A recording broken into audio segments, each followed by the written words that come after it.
Olá a todos, o tema da nossa aula de hoje é o poder no ciberespaço. Para isso vou desenvolver este tema de acordo com a agenda que aqui projeto. Vou começar por falar sobre o ciberespaço como dimensão de poder, depois falar sobre os atores e o seu poder no ciberespaço, estratégias de poder e finalmente alguns desafios futuros. Comecemos então pelo ciberespaço como dimensão de poder. Eu defino ciberespaço como um conjunto de atores e de sistemas físicos e aplicacionais. Portanto, temos não apenas pessoas, empresas, organizações, mas temos também todo o hardware e o software necessário para que funcione em rede esta conexão a uma escala verdadeiramente global. E, portanto, eu distingo aqui, e acho que é importante falar aqui em escala global, porque as intranets também são formas de conexão de atores e sistemas físicos, mas têm um âmbito muito limitado. E enquanto que nós na internet e no ciberespaço estamos a falar a uma escala global. E é isso que é o âmbito da nossa conversa de hoje. A intranet tem o seu início numa agência ligada ao Departamento de Defesa norte-americano que em 1969 criou uma ARPANET para fins militares. Nós vivíamos em plena Guerra Fria e tornava-se importante ser capaz de desenvolver um sistema que não dependesse de nós específicos, isto é, que a eliminação de um nó de comunicações específico não acarretasse em si o fim de toda a ligação em rede. E o que fez esta ARPANET foi exatamente criar condições tecnológicas, de software, de protocolos, de topologias de rede que permitisse sobreviver, por exemplo, a um ataque nuclear. Estamos, portanto, em plena Guerra Fria e o objetivo da ARPANET era o de fazer a ligação entre bases militares e centros de investigação onde os cientistas desenvolviam um conjunto de projetos. A imagem que está por trás é exatamente este conjunto de nós que formava esta ARPANET. Nos anos 80 vai haver uma cisão que é importante. A ARPANET vai dar origem a duas entidades diferentes. Por um lado, a MILNET, que fica exclusivamente dedicada aos fins de natureza militar, e à Internet, que nasce, portanto, nos anos 80 para finalidades civis. Eu gosto muito deste gráfico porque ele ilustra bem como é complexa a internet hoje em dia. E, na verdade, muitas das questões que hoje em dia as pessoas colocam é: mas afinal, quem é que manda na internet? A internet não é mandada por ninguém, não pertence a ninguém. A internet é uma associação voluntária de um conjunto muito grande de organizações que têm uma capacidade colaborativa imensa e que permite que isto continue tudo a funcionar, apesar de não haver ninguém a mandar. É, portanto, um exemplo extraordinário daquilo que eu chamo de sociedade civil, que consegue ultrapassar todas as dificuldades e que envolve muitas e muitas e muitas entidades sem que ninguém verdadeiramente mande na internet. A internet não pertence a ninguém. Se tiverem curiosidade, do lado esquerdo e do lado direito há duas listas que mostram este conjunto de entidades colaborativas que permitem que a internet esteja a funcionar. Eu gosto de distinguir quatro etapas na evolução da internet. A primeira etapa é de natureza tecnológica. São os fundamentos de natureza tecnológica, os protocolos de comunicação, o hardware necessário, são os desenvolvimentos necessários para que uma estrutura de rede se possa montar. Claro que essa estrutura de rede, que tinha sido primariamente desenvolvida por cientistas, era difícil de utilizar pelo internauta comum.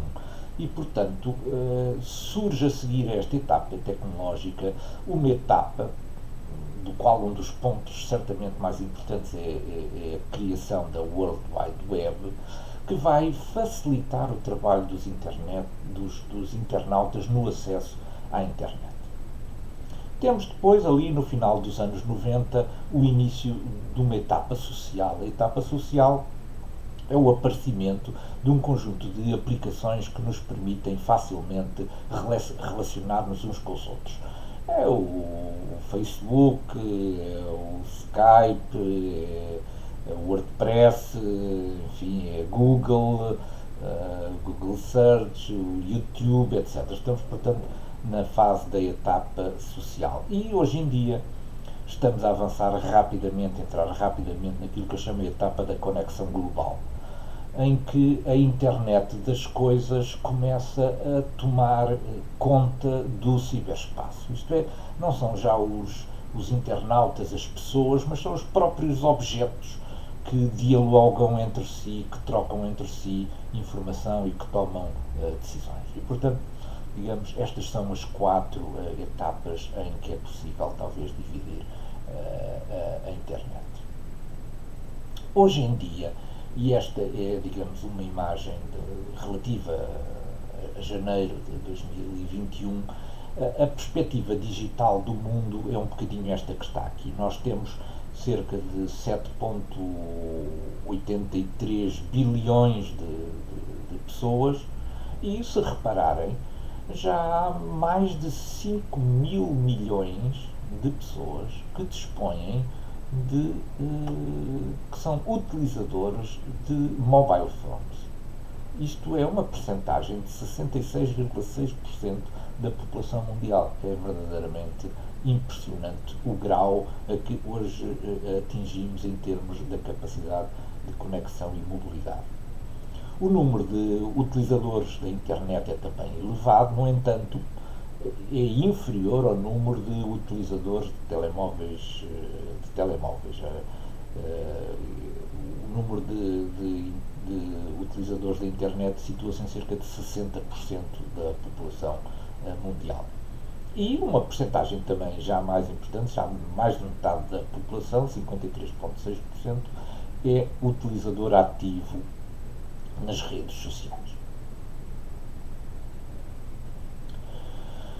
Houve, até 2018, 2019, as pessoas acediam à internet através dos meios tradicionais, que eram os computadores, os laptops, os tablets, etc. Mas a chegada em força dos telemóveis alterou completamente este programa. Hoje em dia, 55,7% das visitas às páginas da internet são feitas através de mobile phones e não dos instrumentos tradicionais que se usavam, como os computadores, os tablets, etc.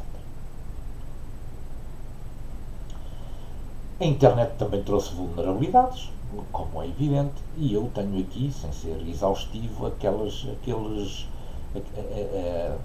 acontecimentos que me parecem muito sugestivos. Em primeiro lugar, logo em 2007, quando os serviços governamentais da Estónia são bloqueados, por razões de natureza política. Portanto, há uma entidade exterior à Estónia que vai atacar os serviços governamentais da Estónia através de ciberataques para mostrar o seu desagrado em relação a uma atitude de natureza política do governo da Estónia.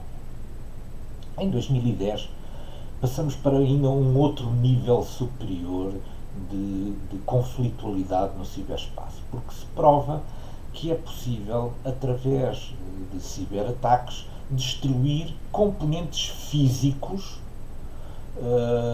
de um Estado, de uma nação externa. É o caso do malware introduzido nas centrifugadoras do Irão para prejudicar o desenvolvimento do seu programa nuclear. Em 2014 há também um acontecimento que é interessante, porque a Sony Pictures Entertainment faz um filme que é desagradável em relação à Coreia do Norte. E então a Sony Pictures, portanto, uma empresa, é atacada por uma entidade estatal através de um ciberataque. Portanto, significa que já não são só as entidades estatais que se podem degladiar entre si, mas as próprias entidades estatais podem ser os mentores de ataques a empresas, o que não deixa de ser interessante. E em 2014 há também um ponto que me parece muito importante, que é o facto de a NATO ter decidido que os ataques através da internet, os ciberataques, permitem invocar o artigo 5 e, portanto, o ciberespaço passa para a NATO, a partir de 2014, a ser também um domínio operacional. Bom, nós estamos recordados que de uma discussão anterior que tivemos sobre força e poder, em que o poder depende das circunstâncias específicas e que a força é aplicada para atingir fins determinados. Há uma coisa que é importante e que é talvez distinta no ciberespaço em relação às outras dimensões onde se aplica o poder. É que, por exemplo, eu, quando estou numa guerra no Afeganistão, não tenho lá todos os meios. Continuo com imensos meios em reserva. Os Estados Unidos não empregaram todos os seus meios, nem a NATO empregou todos os seus meios militares no Afeganistão. Conserva muitos deles em reserva.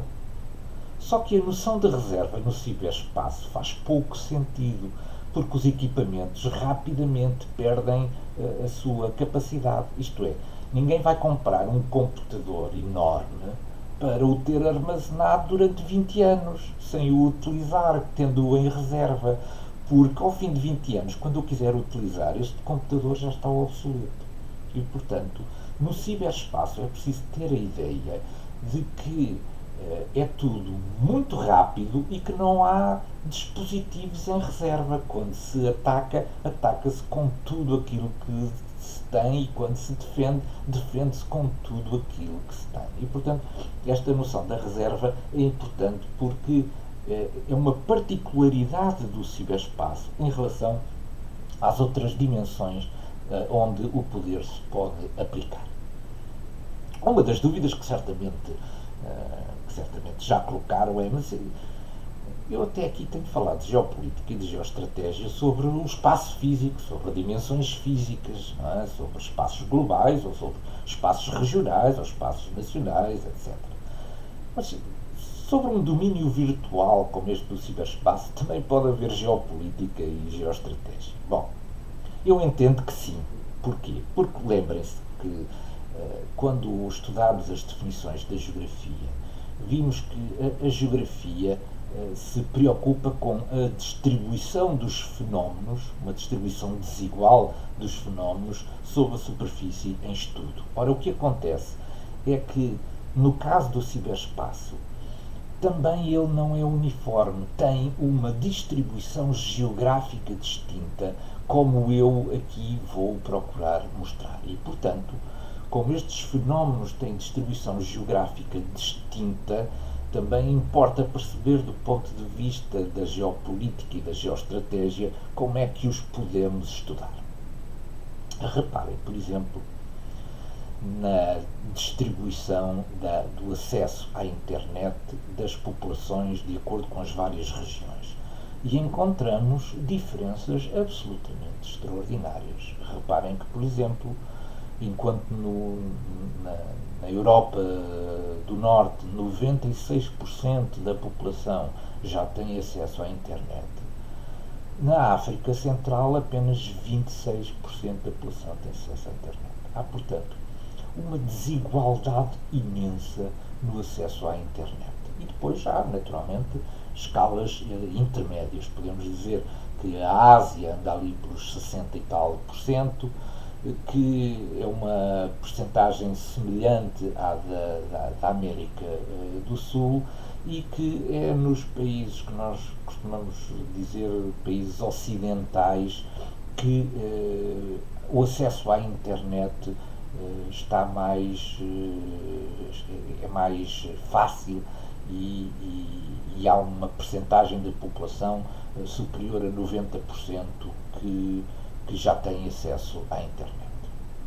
Mas não é apenas, digamos, na possibilidade física do acesso à internet que o fenómeno do ciberespaço é diferente, de acordo com as regiões.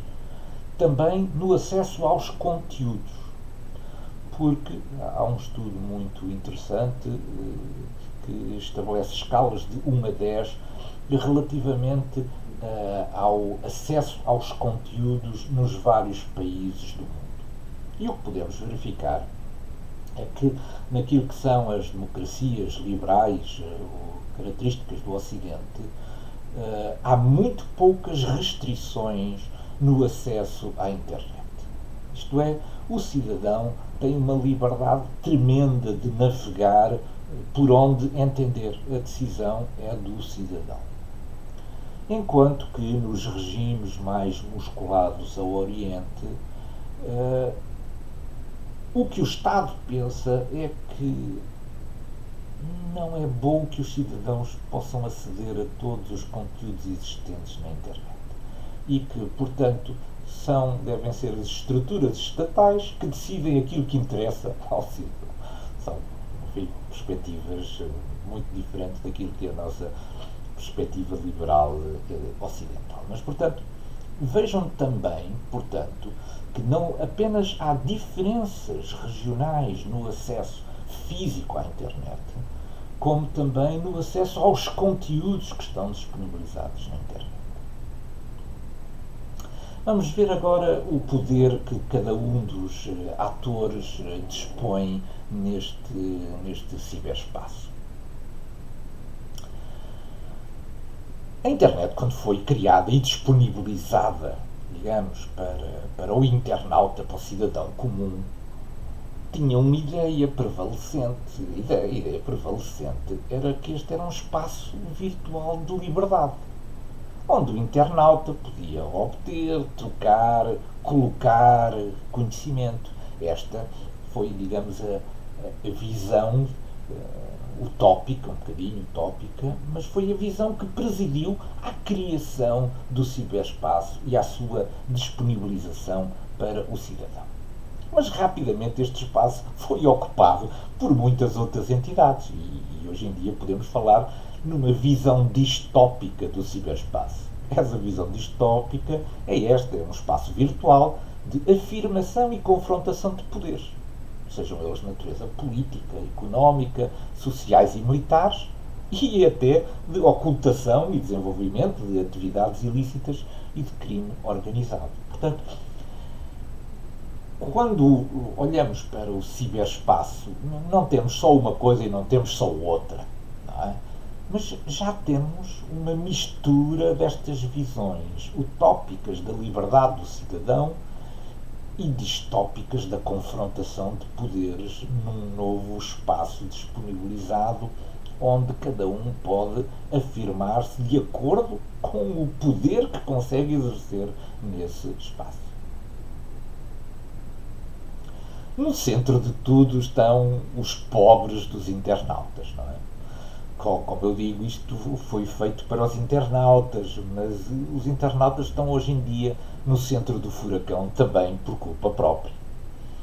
Isto porque o ciberespaço exerce uma atração tremenda sobre os internautas, de tal maneira que até podemos classificar como um vício.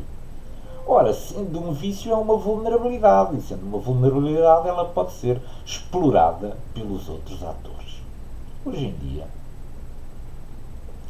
um internauta médio gasta 48 horas, são 2 dias, em cada semana, ligado online. Isto é uma percentagem do seu tempo extraordinária que está ligado à internet.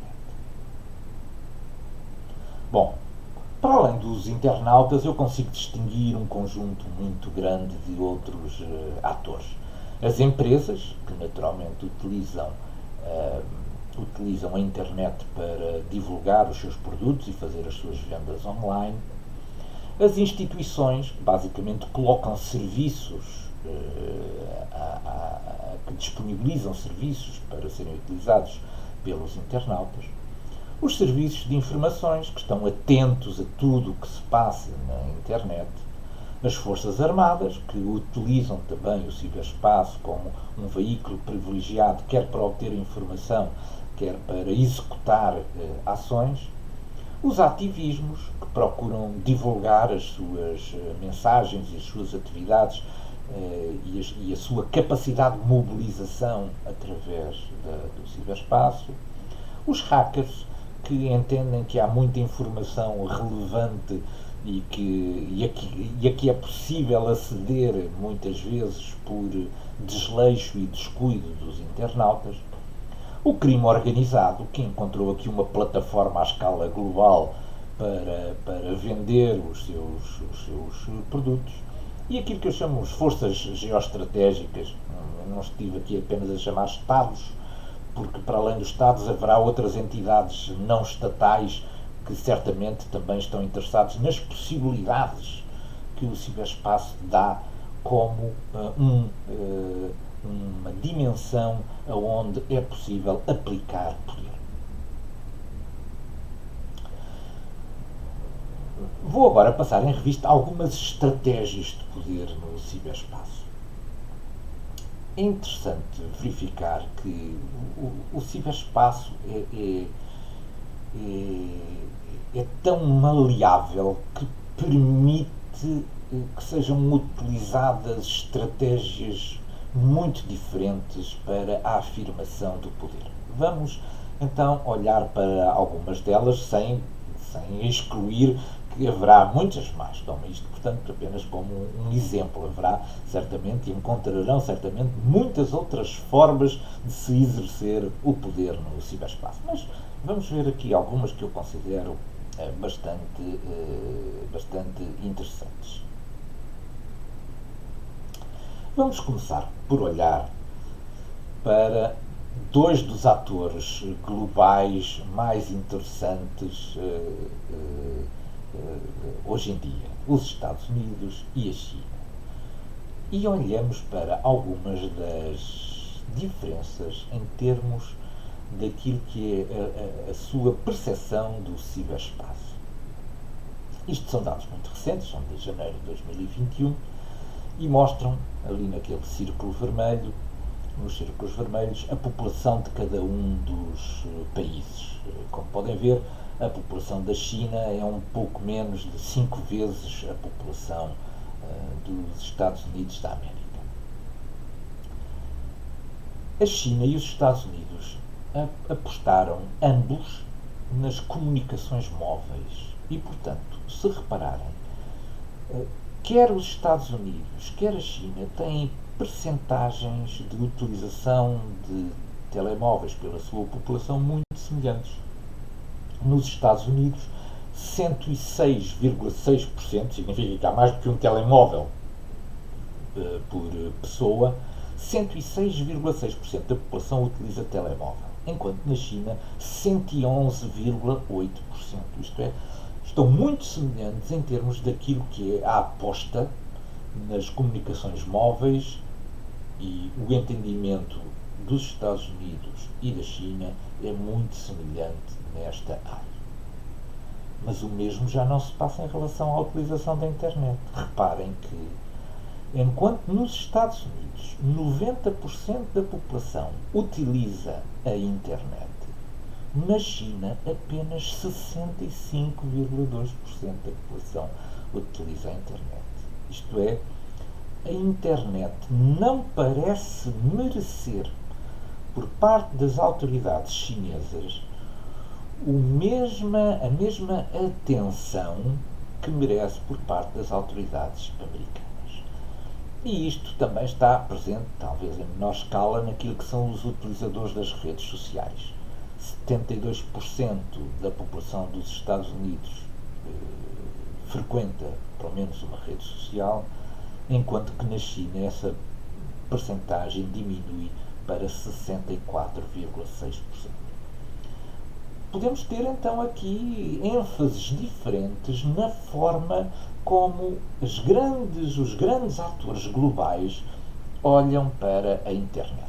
E nós mais à frente vamos tornar a olhar para estes dois países.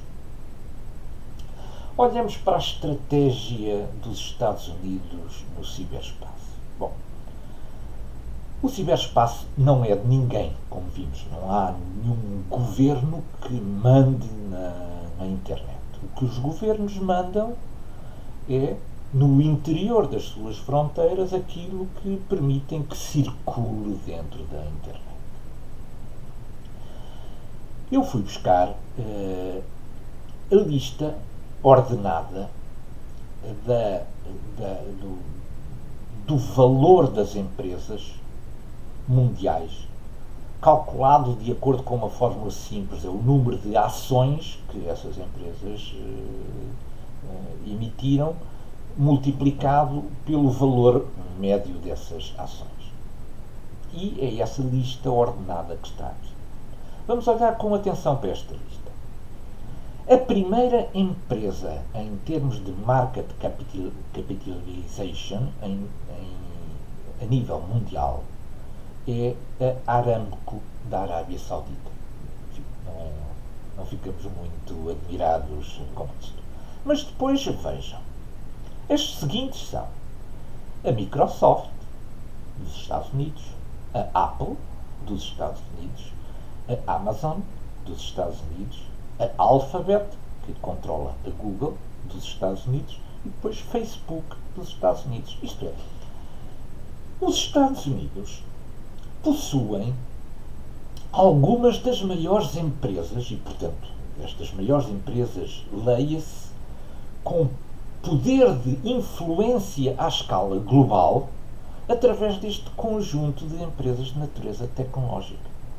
Por outro lado, sendo empresas de natureza tecnológica, também elas exercem poder, porque são elas que nos disponibilizam os serviços que nós podemos utilizar. É interessante verificar que, em termos de poder das empresas, as empresas chinesas vêm bastante atrás. Depois do Facebook vem a primeira empresa chinesa, o Alibaba, e depois uma empresa tecnológica chinesa, a Tencent, vem a seguir. E também há uma coisa interessante. Nas 13 maiores empresas do mundo, não há nenhuma da União Europeia. Nenhuma. Zero. O que aparece é uma empresa europeia, que é a Nestlé, mas que é da Suíça. E, portanto, temos aqui que na hierarquia do poder das empresas, os Estados Unidos são, digamos, o país que lidera em termos destas empresas. E, portanto, isso também serve os interesses dos Estados Unidos, porque quanto maior for a liberdade de ação destas empresas no espaço global, também maior, enfim, o poder económico dos Estados Unidos. E, portanto, também há aspectos de poder por detrás das tecnologias. O Ocidente atrasou-se no 5G. E quando deu conta, já os chineses, através da Huawei, tinham produtos disponíveis para vender a todo o mundo. Ora, o 5G, como veremos mais à frente, não é uma brincadeira. porque é o futuro de todas as nossas conexões. E, portanto, quer os Estados Unidos, quer alguns dos países ocidentais, começaram a colocar entraves de natureza de segurança relativamente à entrada nos respectivos países das redes e dos produtos da Huawei, porque a Huawei é uma empresa que é controlada pelo Estado chinês. E, portanto, o Ocidente considera de alguma maneira que não estão criadas as condições de transparência para que, de repente, todas as nossas comunicações a uma escala global fiquem dependentes de uma empresa que é controlada pelo Estado chinês. Se há razões ou não é muito difícil de dizer do ponto de vista técnico, mas que há possibilidades, há, e o facto de haver uma possibilidade é em si já um fator de decisão muito importante. Será que em termos de conflito, se tivermos todos equipados com o 5G da Huawei, o Estado chinês não irá exercer esse poder sobre os países que adoptaram este tipo de tecnologia? Portanto, mais do que se provar hoje em dia de que a Huawei efetivamente pode utilizar a sua tecnologia para extrair os nossos dados e levá-los para a China, é mais a possibilidade técnica disso poder vir a acontecer. E, portanto, em caso de conflito, os Estados ocidentais, nomeadamente os Estados Unidos, não querem correr esse risco. E, portanto, preferem, de alguma maneira, atrasar um pouco este processo do 5G, abrindo a empresas que não sejam controladas diretamente pelo Estado chinês e, portanto, empresas como a Ericsson, por exemplo. E, portanto, vejam que isto é uma forma de exercer poder, porque é limitar o mercado a determinadas marcas, excluindo outras. Isto também é uma forma de exercer poder no ciberespaço. Do ponto de vista político, também se tem exercido poder no ciberespaço. E, em 2016, a Wikileaks divulgou 20 mil e-mails que foram obtidos junto do Comitê Democrata, do Comitê Eleitoral Democrata. E, portanto, isto foi um tremendo, digamos, golpe de natureza política, porque os Estados Unidos sentiram que alguém estava a interferir com as suas campanhas eleitorais, os seus resultados eleitorais. E resultou daqui uma coisa que ainda não tinha acontecido, que é um evento que ocorre no ciberespaço ter depois consequências nas outras formas de aplicação do poder, neste caso do poder diplomático.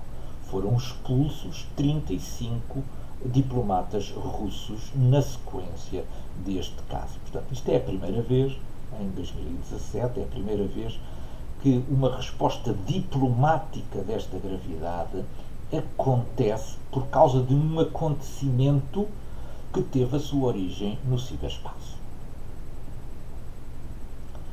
Os Estados Unidos não brincam em serviço nesta questão do ciberespaço. E cedo entenderam que, para além dos domínios que é preciso ter no domínio terrestre, no domínio aéreo, no domínio aeroespacial, no domínio naval, etc., também é preciso assegurar operações no ciberespaço. E por isso criou, até num local interessante, foi junto da National Security Agency, criou o US Cyber Command.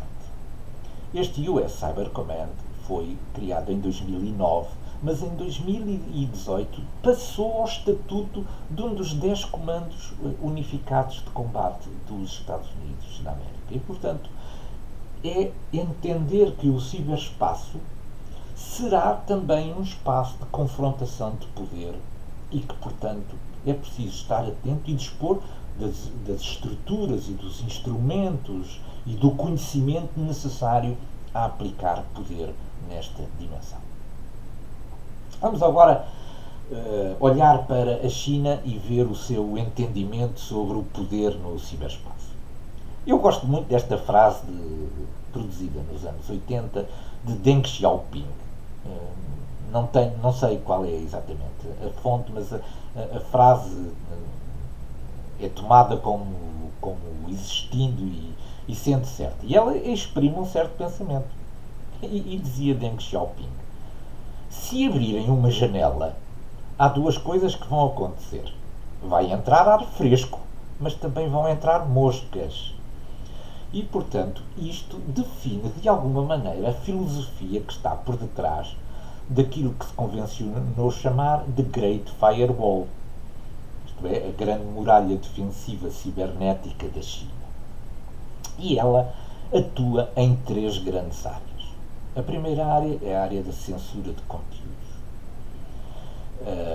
A censura de conteúdos é uma forma de evitar que a informação que é contrária aos interesses do Estado chinês ganhe dimensão no interior da China. Isto é feito de muitas maneiras, algumas até muito sofisticadas. Há grupos de pessoas que, quando detectam que um determinado utilizador da rede social chinês tem visões críticas, inundam o seu espaço de críticas a essas críticas, por forma a, digamos, submergir e mostrar como é ínfima, digamos, a aceitabilidade deste tipo de reações por parte de um cidadão chinês. Portanto, a censura de conteúdos é um aspecto que tem a ver com a aplicação de poder, porque é uma entidade exterior ao cidadão que decide que informação é que pode ser veiculada junto dos internautas. O segundo aspecto está mais virado com o exterior. Isto é, através de um bloqueio seletivo de websites, impede-se que um cidadão da China tenha acesso a conteúdos que sejam críticos ao regime e que sejam produzidos, por exemplo, no Ocidente. E, portanto, muitos dos grandes operadores daquelas empresas americanas que vimos ali listadas estão proibidas de atuar na China, a não ser que obedeçam às normas estritas de censura de conteúdos que o Estado chinês lhes impõe. Portanto, esta é uma forma, mais uma vez, de restringir o acesso a fontes independentes e livres. E depois, não impedindo o tráfego internacional, dá-lhe lentidão. Isto é, cada vez que um cidadão chinês quer aceder a um site que está colocado na China, tem um acesso muito rápido. Quando quer aceder a um site que está fora da China, então a lentidão entra em jogo para que ele se sinta desmotivado de consultar esses sites. E, portanto, isto é um instrumento de controle de poder interno que tem sido muito eficaz por parte da China e que é, enfim, muito discutível do ponto de vista daquilo que são os padrões ocidentais. Houve também, nós falámos um bocadinho atrás sobre os Estados Unidos e a Huawei, mas a China também fez exatamente a mesma coisa. A Google, naturalmente, que como empresa, digamos, à escala global, procurou que o seu motor de pesquisa também pudesse ser utilizado pelos chineses. Rapidamente os chineses se aperceberam que as pesquisas que eram feitas davam resultados que não eram simpáticos, digamos, para a política chinesa. E, portanto, criaram um conjunto tão grande de obstáculos à Google que a Google foi obrigada a sair do mercado chinês. Mas a necessidade de um motor de pesquisa é grande em qualquer sociedade, mesmo na China. E, portanto, o que é que os chineses fizeram? Enquanto puseram de lado a Google com um conjunto de obstáculos de natureza formal, administrativa, de autorizações, etc., foram desenvolvendo o seu motor de pesquisa, que era o Baidu. Quando o Baidu teve dimensão suficiente para ser esmagador em termos das pesquisas na China, então deixaram entrar outra vez a Google. Só que a Google, enfim, com os seus padrões limitados de pesquisa, tem hoje apenas 2,5%, nem isso, 2,03% da percentagem das pesquisas na China. Portanto, vejam, isto é uma estratégia de poder, que é, eu não tenho instrumentos num determinado momento para competir com um outro ator. Então o que é que eu faço? Coloco restrições a esse ator que vão fazer perdurar no tempo suficiente, essas restrições que vão fazer perdurar no tempo suficiente, até eu desenvolver os mecanismos. Depois de eu desenvolver os mecanismos, esses mecanismos vão se tornar esmagadores na minha população. E quando já conquistaram a parte grande de todo o mercado, então eu vou abrir outra vez a estes atores externos, vou-lhes abrir outra vez, enfim, um bocadinho de uma porta. Vamos ver que isto também é uma forma interessante de exercer poder no ciberespaço. Andei a fazer uma pesquisa sobre se não há diferenças também dentro da China. Já tínhamos visto a China à escala global, é o gráfico de cima, mas fui procurar também, e em Hong Kong, o panorama é o mesmo da China global? Não é, é muito diferente. Vejam, por exemplo, que enquanto na China há 111,8% da população tem acesso a telemóvel, em Hong Kong são 183,4%. Há quase 2 telemóveis por pessoa em Hong Kong. Mas vejam a utilização da internet. Enquanto na China é 65,2% da população usa a internet, à escala global da China, no caso de Hong Kong, 92%. É um padrão absolutamente das democracias liberais. Ou seja, percebemos também melhor os problemas que a China tem ao lidar com Hong Kong. Porque, na verdade, os padrões ocidentais em Hong Kong estavam tão fortes que isso era até visível no acesso à internet. A Great Firewall, imposta pela China, não era aplicada a Macau e a Hong Kong. E o que é que a China, então, conclui do ponto de vista da aplicação do poder? Que a estabilidade social fica em causa quando as pessoas têm acesso livre. E, portanto,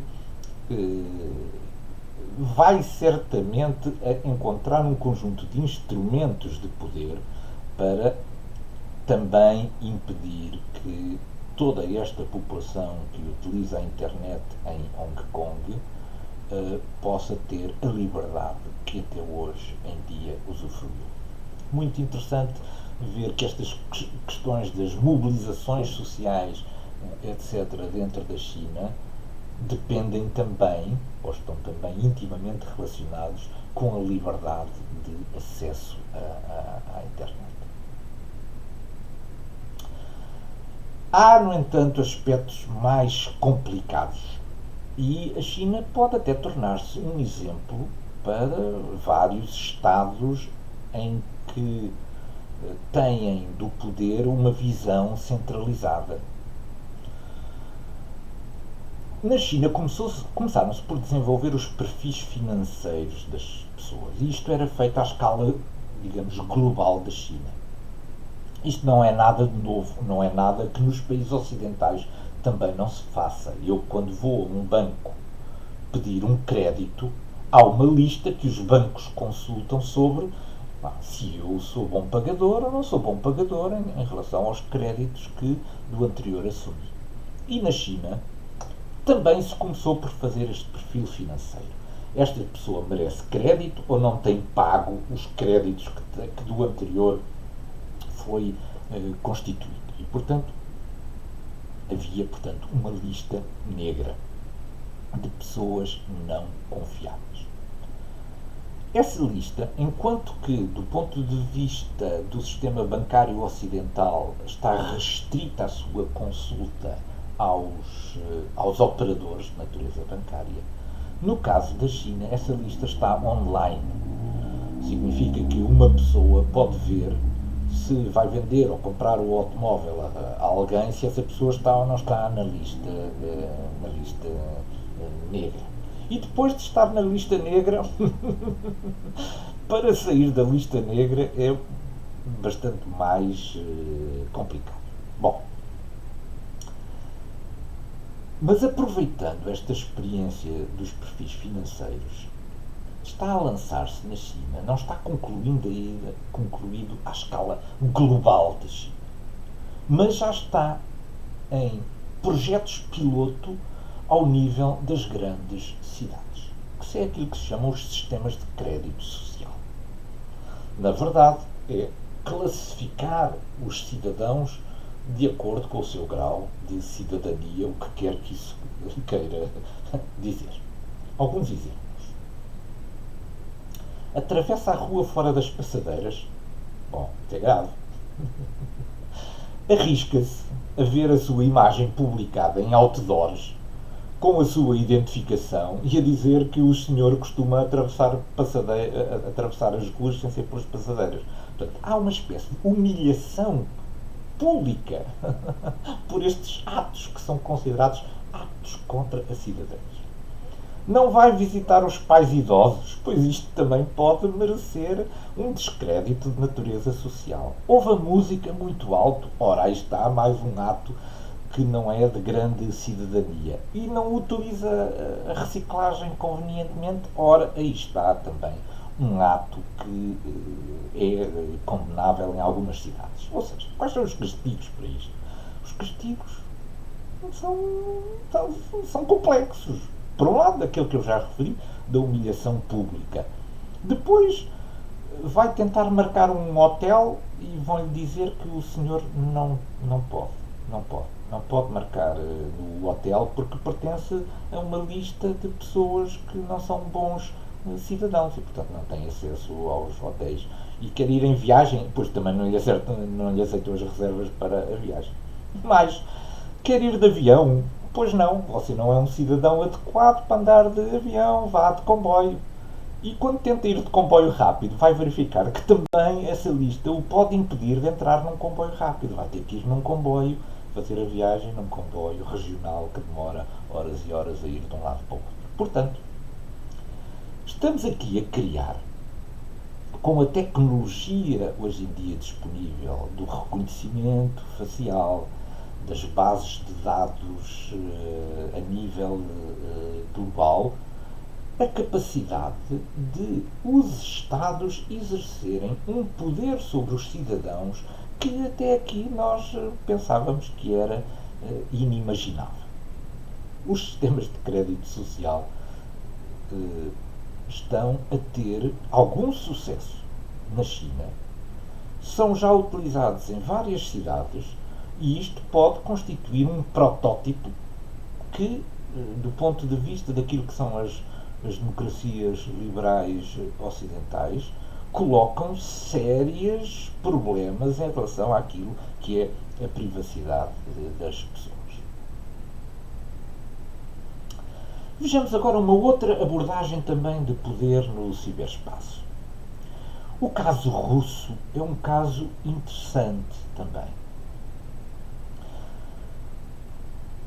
No caso russo, a ideia é um pouco esta. Então, e se eu me desligar da internet internacional? Se eu criar uma internet, mas apenas à escala da Rússia, com todos os instrumentos disponíveis, mas todos eles desenvolvidos de acordo com os meus padrões e seguindo as minhas regras. Isto é, nada de ir consultar redes sociais fora da Rússia. Nós aqui também criamos as nossas redes sociais e, portanto, temos um grande controle sobre isto. E, portanto, algumas experiências têm sido desenvolvidas na Rússia para criar e desenvolver uma internet nacional. Não sei se conseguem ler, não conseguem ler, com certeza, a grande maioria de vocês não conseguirá ler e eu arranjei uma tradução. Bom, a tradução são de uma entidade oficial russa que presidiu a esta experiência que foi conduzida, julgo que em 2019, no final de 2019, que foi uma experiência que consistiu em desligar os servidores russos do tráfego internacional e substituí-lo por aplicações apenas de natureza regional. É interessante verificar que, e vamos ver isto quando falarmos da geoestratégia da Rússia, que há um processo de justificação que é muito comum na Rússia, que é o risco, a ameaça que vem do exterior sobre a Rússia. E, portanto, a Rússia está a tentar também procurar justificar internamente este conjunto de restrições, que naturalmente acontecerá se for para a frente, isto foi só uma experiência, se for para a frente esta internet nacional, a RUNET, junto dos seus cidadãos como uma questão de defesa estratégica contra ameaças externas. É claro que a Rússia, nesse caso, vai ter que produzir os conteúdos todos que as pessoas estão habituadas a encontrar. Nomeadamente, a Rússia vai desenvolver a sua própria Wikipédia para que as pessoas, quando consultam um determinado assunto, apenas encontrem descrições favoráveis àquilo que são os desígnios da política interna russa. Portanto, estou a ver mais uma forma de controlo, de exercer poder no ciberespaço, que é esta de vamos nos desligar do interior e vamos criar nós próprios os instrumentos que permitem às pessoas ter uma internet, mas uma internet sempre com factos agradáveis e que não levantem problemas internos. Deixei para o final a estratégia de exercer poder na internet mais fantástica de todas. É da Coreia do Norte. O que é que fez a Coreia do Norte? Não há internet para ninguém. Não há internet. A internet está bloqueada. Segundo algumas fontes, a internet cresceu o ano passado na Coreia do Norte, cresceu 25%. Isto é um aumento fantástico, 25%. Mas sabem quanto foi o aumento de 25%? Foram 4 mil utilizadores. O que significa que haverá cerca de 10 mil utilizadores da internet na Coreia do Norte para 25 milhões de habitantes. Portanto, isto é que é a forma absoluta de controlar o acesso à informação e, portanto, de exercer poder. Todas as fontes de produção na Coreia do Norte têm origem na agência estatal de notícias e, portanto, é essa a única informação a que os cidadãos da Coreia do Norte têm acesso. A internet está bloqueada, existirão cerca de acordo com os cálculos a que tive acesso, apenas cerca de 10 mil utilizadores, enfim, devem ser pessoas muito respeitáveis na Coreia do Norte. 10 mil acessos para 25 milhões de habitantes. Dá que pensar. E também há atores não estatais, certamente. Falei aqui nos Estados Unidos, na China, na Rússia, na Coreia do Norte, mas também podemos falar no Hamas. Pois as redes sociais são hoje em dia também uma forma muito interessante de obter intelligence. Se for possível, entrar em contacto com utilizadores que sejam pessoas que estejam em cargos de responsabilidade ou militares, como é o caso, que estejam em operações ou que possam vir a estar envolvidos em operações, pois as redes sociais permitem que hoje em dia qualquer ator procure insinuar-se nas redes sociais no sentido de obter a confiança de alguém que tem algum conhecimento ou reconhecimento e possa obter intelligence a partir dessas fontes. Bom, eu não sou inocente e se o Hamas faz isto, certamente que os serviços de intelligence de Israel também farão o mesmo sobre o Hamas. Bom, vamos então terminar com aqui um conjunto de desafios futuros. Primeiro, lembram-se daquele slide que eu mostrei em que nós gastamos 48 horas por semana já na net? Pois essa porcentagem vai disparar nos próximos anos por causa do teletrabalho. Portanto, com o teletrabalho nós vamos estar muito mais tempo ligados à net. Segunda questão é a revolução do 5G que está a chegar. Com o 4G, nós podíamos ter alguns milhares de dispositivos da internet das coisas por milha quadrada ligados. Alguns milhares. Mas com o 5G vamos poder ter milhões de Internet of Things devices ligados no mesmo espaço. Milhões, o que significa que está a abrir-se para a internet das coisas capacidades absolutamente extraordinárias. A outra revolução tem a ver com os tempos de latência, são, digamos, os tempos de espera.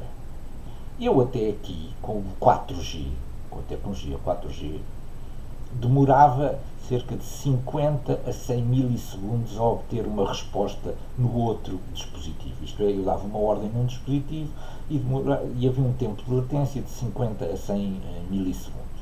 Mas com o 5G eu vou reduzir em 25 vezes isto, o que significa que eu vou poder atuar praticamente em tempo real sobre um dispositivo. Isto tem uma tremenda importância sobre, por exemplo, os dispositivos de condução autónoma dos automóveis. No futuro, vai deixar de haver placas com os 50 km por hora, os 100 km por hora, os 120 km por hora. Os automóveis andarão apenas à velocidade que estiver estabelecida, porque serão certamente controlados através do 5G. E, portanto, se estão à espera de comprar um carro desportivo fantástico, aproveitem agora, porque quando chegar o 5G, do meu ponto de vista, todas essas, digamos, liberdades que eram concedidas ao cidadão, se bem que algumas ilegais e sujeitas a coima, desaparecerão. O 5G permitirá um controle muito grande, em tempo real, sobre muitos dispositivos simultaneamente. Esta questão que está aqui tem também a ver com o poder na internet. É que, se observarem aquilo que foi o aumento comparativo em relação, no espaço de um ano, de utilizadores na internet, vamos ver que, por exemplo, no Saara Ocidental cresceu 364% o número de pessoas com acesso. No Djibouti, 203%. Na Tanzânia, 173%, etc. O que é que isto significa? Isto significa que, do ponto de vista social, vai haver muito mais informação disponível junto das pessoas e, portanto, a capacidade de mobilizar para revoluções sociais será muito maior e, portanto, Este crescimento está a dar-se, sobretudo em Estados com estabilidade política muito deficitária e, portanto, trarão certamente um acréscimo de instabilidade social e até de revoluções sociais causadas, portanto, por este aumento da utilização do ciberespaço. Este problema já foi, do controle do fabricante, já foi explicado um pouco quando falei sobre a Huawei, mas este é um problema verdadeiramente muito sério. Nós passámos a produzir tudo na China. Tudo. Tudo na China. Até as câmaras de vigilância que se utilizam na NSA dos Estados Unidos têm componentes que foram produzidos na China e de repente acordamos para esta possibilidade. Mas será que aqueles produtos, para além de enviarem as imagens dos espiões americanos para o seu controle de acessos, não estão também a ser difundidas para países estrangeiros? E, portanto, há tantas câmaras, tantos dispositivos hoje em dia que vieram da China e de outros mercados e que estão instalados nos sistemas mais sensíveis que nós hoje em dia utilizamos, que há aqui um problema muito complicado. Quem controla o fabricante? E quem é que nos garante que aquele produto, para além de fazer aquilo para que foi especificado, não faz muito mais coisas que nós nem sonhamos? E finalmente este slide, porque há aqui sempre uma fronteira muito tênue entre segurança e liberdade. As pessoas não vivem sem segurança, mas também vivem mal, com pouca qualidade, quando não têm liberdade. E os sistemas hoje em dia de videovigilância permitem, de inteligência artificial, de reconhecimento facial, etc., permitem isto que esta imagem mostra. Esta imagem mostra que todas aquelas pessoas já receberam um ID, um track ID, portanto podem ser seguidas, e mostra as últimas vezes em que elas foram, apesar de estarem em várias posições, não estão sempre na mesma posição, o número de vezes que foram, durante um determinado período de tempo, que foram visualizadas. Onde foi que foram visualizadas, como é que estavam vestidas, estavam a olhar para cima, estavam a olhar para baixo, etc. E, portanto, há aqui um espaço de conflito também em termos da segurança e da liberdade. E encontrar um bom equilíbrio é certamente um grande desafio para as sociedades contemporâneas. E pronto. Espero que tenham gostado. Muito haverá para dizer sobre o poder no ciberespaço, mas eu julgo ter abordado algumas questões interessantes e que podem suscitar discussão relevante. Muito obrigado mais uma vez pela vossa atenção.